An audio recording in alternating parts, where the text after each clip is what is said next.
watching EYIT TV, empowering. Okay, Mercy Kusinje.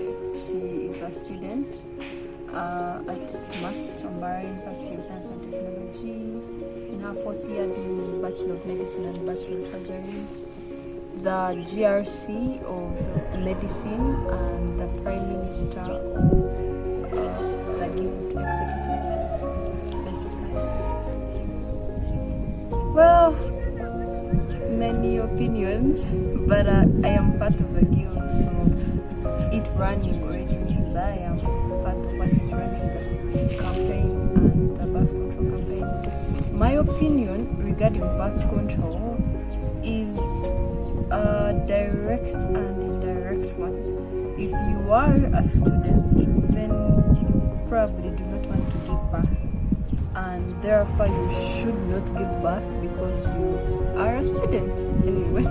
Yeah, so my opinion is that this campaign is worth it because I believe that unplanned pregnancies are one of the greatest distractions for university students and other students outside university setting. Pregnancy, in the best or easiest terms I can say, is a period of gestation, from the time someone conceives to the time someone gives birth.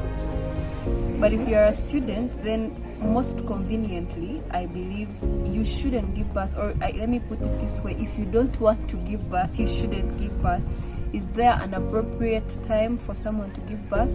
Yes, there is an appropriate time for someone to give birth, and that is the time when someone is ready to give birth. Most appropriately, in the African setting, when someone is married and has a family and they are ready to give birth, then yes, they should give birth. Wow, the effects of unplanned pregnancy. Firstly, in the campus setting, it disrupts your education. Believe me, there is a lot that comes with pregnancy. Morning sicknesses, the whole discomfort, plus you are, for example, going to do exams. Well, maybe in university, maybe in this particular university, you may survive being discontinued, but in other universities or in other school settings, you even may be discontinued. It also comes with a lot of emotional stress, a lot of depression, judgment, stigma that comes with untimely or probably wrong timing to the mother, to the man that is responsible, to the child. It has effects everywhere. First of all, if we are to talk health, abortion might, in the... Should I continue? Abortion, if we are talking health, or we are talking the reason why you don't want to proceed with this pregnancy is probably because you want to proceed with your education, you don't want the distraction. But abortion can give you all that. You can end up losing your life. You can the depression, the mental torture that comes with abortion is much more than if you proceed and give birth. But also morally, in my moral compass, I do not agree with abortion. Then it's illegal in Uganda. Then someone can lose their lives. So if it has already happened, I would rather you give birth. This is what I have to say.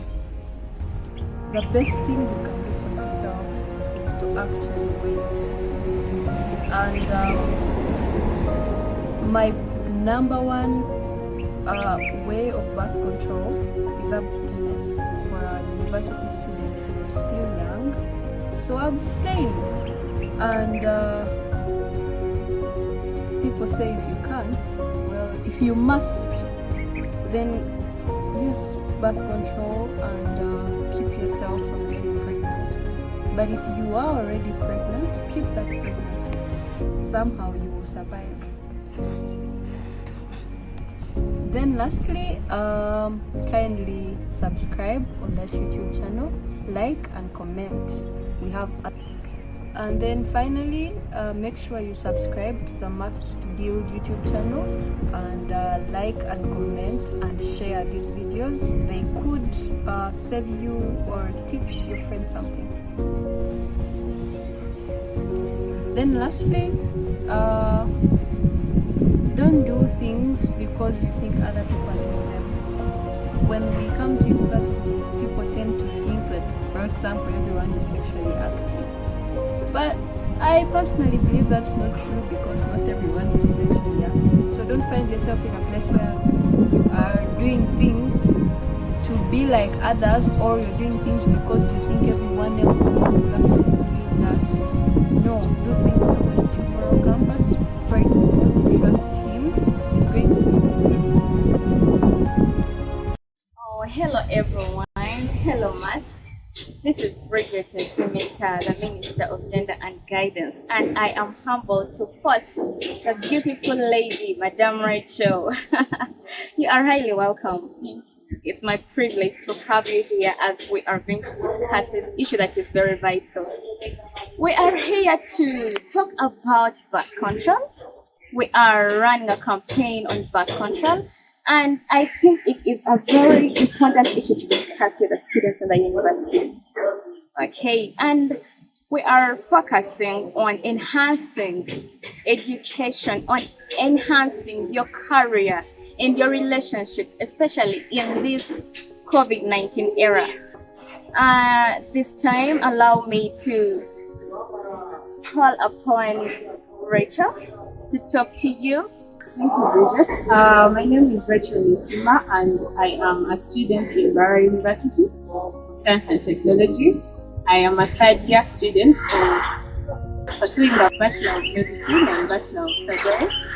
Today we are here to discuss birth control and contraception and family planning. Right now we are focusing on enhancing our career, our education, and our relationships, especially in this COVID-19 pandemic. We want to bring more awareness on birth control methods, family planning methods, and contraception as a whole, to see how we can stop early pregnancy, unwanted pregnancy, and which later bring about unsafe abortions in our community as must.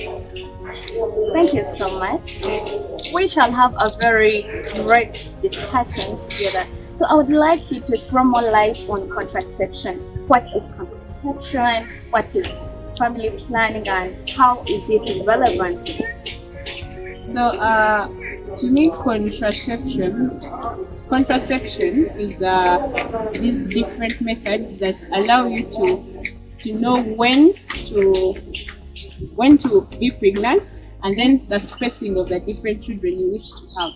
So there are different methods of contraception that you can group them in very different ways. There are natural methods of contraception and artificial methods, while there are also hormonal and non-hormonal contraception methods. And while there are also, so we have natural, artificial, hormonal, non-hormonal. Yeah, I think that's all. So as you go down to break them down, you decide, do I want to have natural methods or artificial methods? Do I want to have them hormonal or non-hormonal? It's just a decision you make on your own after you've been discussed how the different methods work and affect your body. Oh, so would like to know more about these different methods, the hormonal methods and the natural. So, what works? Mainly when you go to any health worker or any health professional, any service provider that for family planning methods and contraception, it's a discussion. They'll first of all give you the methods they have been asked to say. So if you have to break it down in hormonal and non-hormonal. So for the hormonal methods, there is a hormonal IUD, that is a hormonal intrauterine device.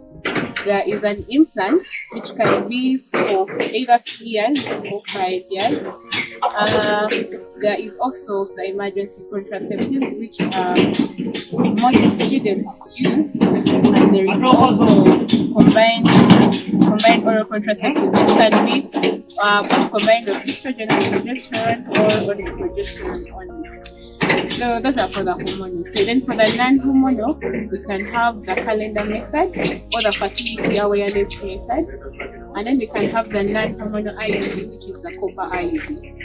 So Which are those for the calendar method? the calendar method, fertility awareness method, is just as it sounds, being aware of your calendar. It's the it's the common saying of safe and unsafe days. So you know your safe days, and know that maybe if my cycle runs for, let's say, 30 days, yeah, we already say that a cycle, the shortest it can be is 21 days, and the maximum it can be 35 days. So I'm just going to take it to an average of 28 days. If your cycle runs for 28 days, we assume that your ovulation date is going to be on the 15th. So we give a +5 and a -5, because we know that the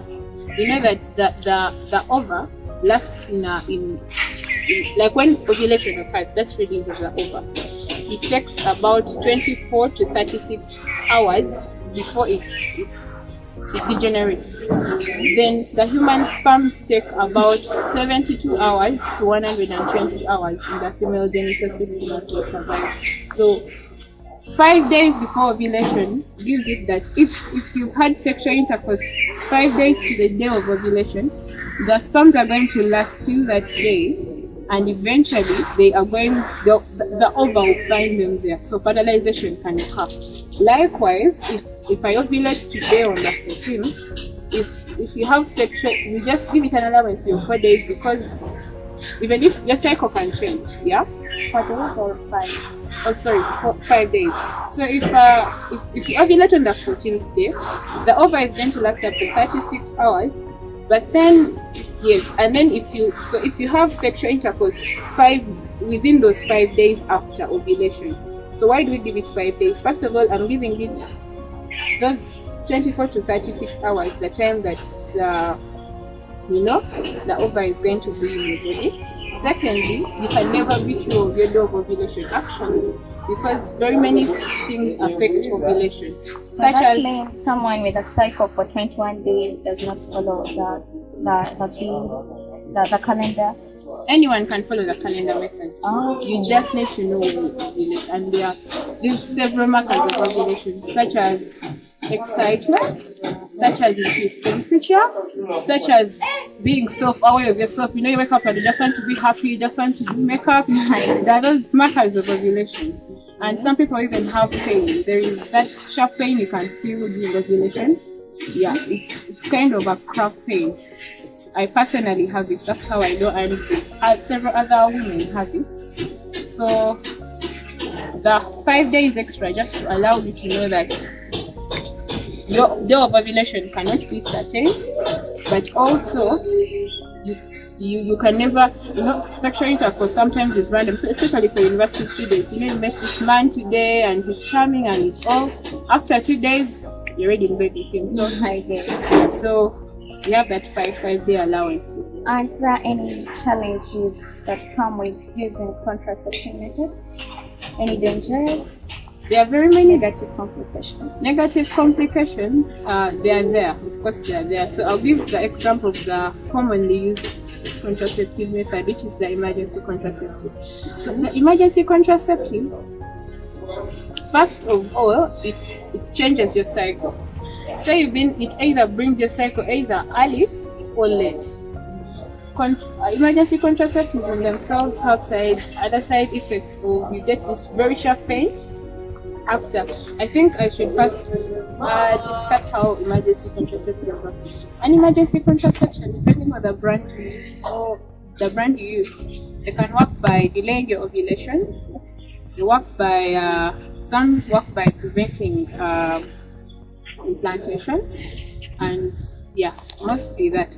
So they will change your cycle. So if you delay your ovulation, you're obviously changing your cycle, so it's going to be irregular.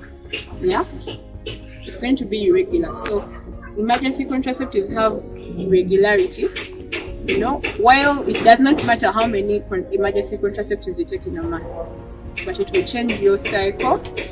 Yeah, it can actually, it causes a lot of abdominal discomfort to some people. Some people may take these emergency contraceptives and it's just small pain and it's fine, but some get real hard pains more than even the cramps they have for their periods, and this is really bad.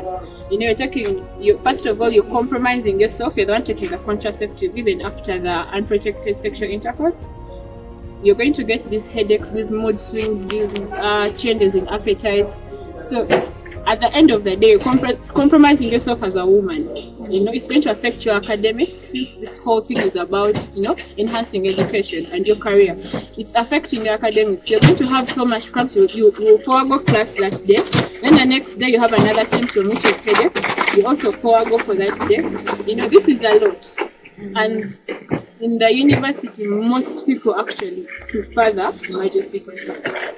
Yet they can also go for others, which like the IUD, the intrauterine device. It can like the copper IUD. Okay, the copper IUD, people would prefer to use it, but then there are some misconceptions about the use of the IUD, and maybe we can talk about that and bring it to light to the students so that they can feel free to use it. I've had very many misconceptions about that. It's easy for a couple to decide on an emergency contraceptive because it's fast, But the first advice I'll give on this long-term contraceptive method, it's good that you first of all agree with your partner, especially the students that have long-term partners. Agree with him and say, you know what, I go for the IUD.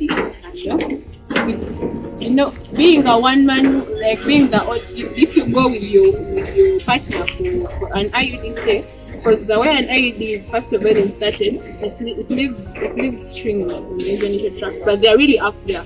So if you're having sexual intercourse, a man might actually notice them and is like, so what am I feeling right now? And so it's good to go with him and know that they're putting an IUD. It has to be reviewed after 6 months.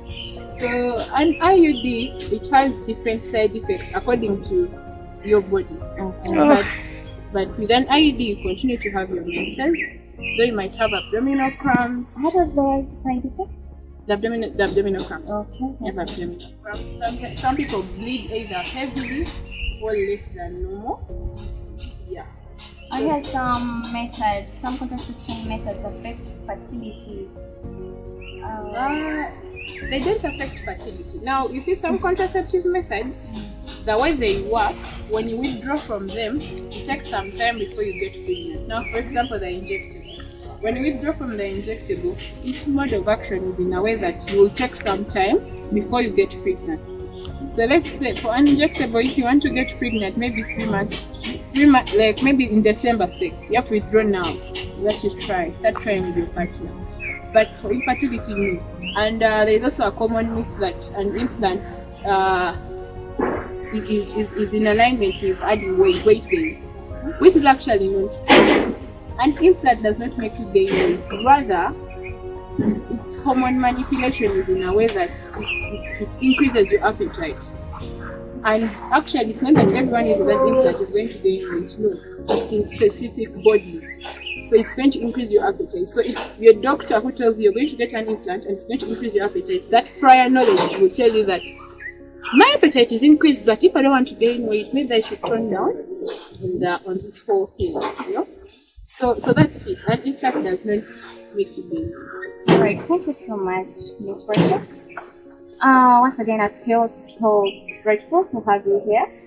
I would like you to tell everyone who is watching the importance of family planning as we conclude, and also give them your contact so that they can be able to call you for any information and where they can be able to contact you and share more about planning. So, the importance of family planning. First of all, family planning is important in the different methods give you the important. Just talked about the fertility awareness. Getting to know your days is a good thing. That's a good thing. Secondly, avoid unwanted pregnancies. Avoid early pregnancies. A pregnancy is going to come and it's going to bother you so much. It's going to affect your career, your education, your relationship. Because maybe one of you two does not want a pregnancy. So you prevent unwanted pregnancy. So you've gotten the pregnancy, you don't want it. What's the next thing then? Commonly in the university, the next step is going to be an abortion. So the real question is, do you want an abortion? If you want the abortion, are you going to get it safely? Because legally in Uganda, abortion is not safe. So are you going to get it safely? So if you're not going to get it safe, then you might be at risk. What if you bleed out and die? So why don't you just take it the easier way and get a family planning method and avoid all these consequences that come right after. And I think family planning helps you agree more with your partner. If you consider and agree that we should get a family planning method, just so condoms are also a family planning method. If you can sit down and agree on something with your partner, to me it's a good thing that you can actually sit down and agree that unprotected sex is not good. So why don't we just take on the condom journey? Why don't we take on the IUD journey? Why don't we take on the implant journey? Because emergency contraceptives are emergency. Only at emergencies the condom has burst, or I don't know, it's not an emergency. You've been raped. These are emergency contraceptives, but take on a long-term family planning method that is actually going to push you forward. Or in education, anything. Thank you so much. My contact. So I am going to share my WhatsApp contact. So my WhatsApp contact is 075 49 12 706. You can feel free to contact me for any family planning knowledge. I'm just repeating this so that you don't come with any other. Anyway, thank you so much. I'll be glad to receive any questions and answer them. Okay, thank you so much. You're welcome. Thank you so much, Mas. For whoever is watching us, we are live at the university and we are glad to bring to you more light about the use of contraception methods. And as we commemorate on the World Contraception Day that will be on the 26th of September, we bring it to you that you are to use contraception methods or measures in order to have an enjoyable life, an enjoyable life at the university and after university. Thank you so much for